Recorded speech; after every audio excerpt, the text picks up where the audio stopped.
আসসালামু আলাইকুম প্রিয় দর্শক। আমার এই গাছটা 3 বছর লাগালাম। লাগানোর পরে এইবার প্রথমেই ফল আসছে। তো দেখছেন যে গাছে মোটামুটি ফলন আসছে আর কি। গাছের ধরন মনে হয় ভালো। এই যে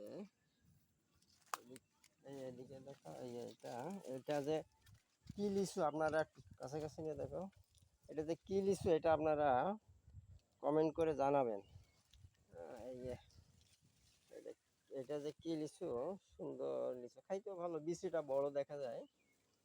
আরো এই পাশে আছে, এই যে হুম এই যে এগুলো এগুলো আর কি। প্রিয় দর্শক, আপনারা এই লিচু লাগাবেন। আমাকে বলছিল বেদানা লিচু, তাই বেদানা লিচু কিনা আপনারা একটু বলবেন আর কি। ধন্যবাদ দর্শক।